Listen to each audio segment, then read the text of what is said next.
So you put a home on the market, you got multiple offers, and now you're trying to figure out how do you pick the best offer to make sure they stay in escrow and close the deal. We're gonna talk about that in this video. Before I give you some of the ways that I actually qualify offers for their motivation and their financial ability, let's talk about the importance of pre-listing home and termite inspections. One of the biggest things that can blow up a sale is the unknowns that come up in the home or the termite inspection. So I have these done prior to going on the market. And if there's anything major that needs to be done to the home, such as an active leak or termite damage, I'll try to get my home sellers to complete that work prior to going on the market.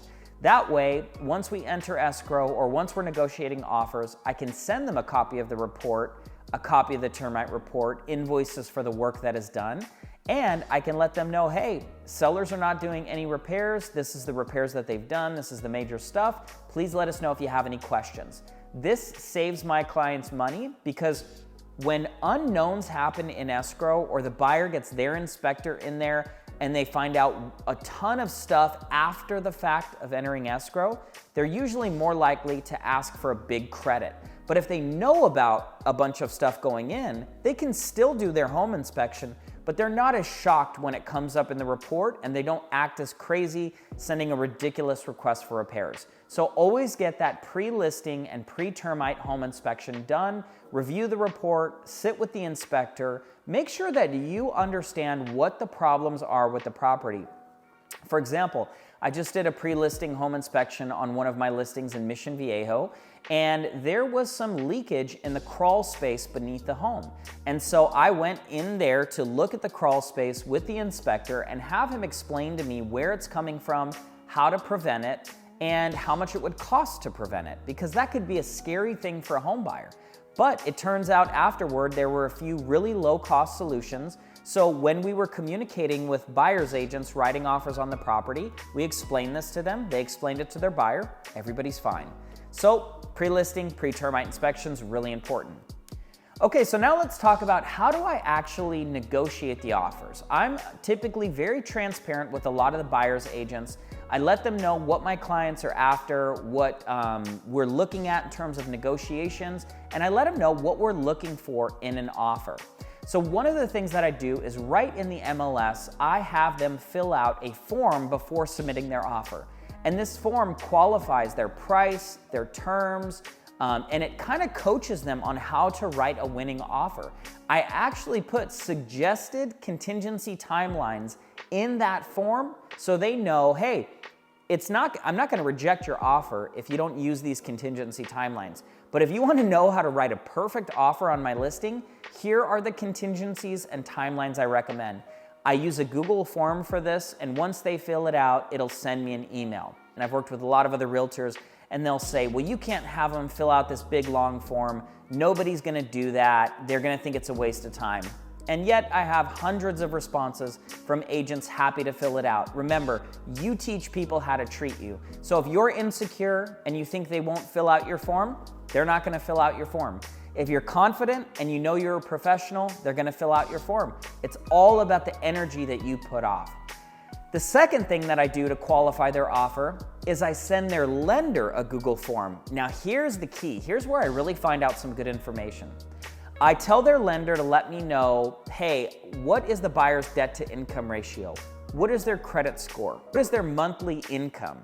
And I find out a lot of information regarding the financials of the buyer. I also ask, when was the last time you pulled their credit report? Because a lot of times people will get a pre-approval last year, their credit gets dinged up, and they haven't re-ran their credit before writing offers on properties.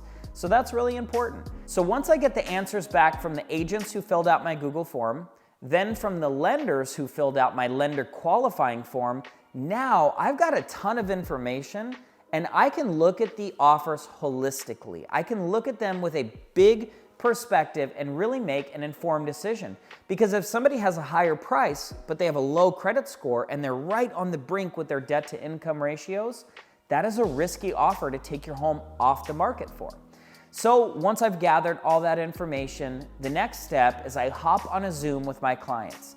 I explain to them the offers, the advantages, the disadvantages, what type of lenders we're working with, what type of financials they have. And I give them some perspective and say, I'm not perfect. I can't predict which offer is going to close escrow with 100% accuracy. But I've done a lot of due diligence here, and this is who I think is going to be the best fit for your home.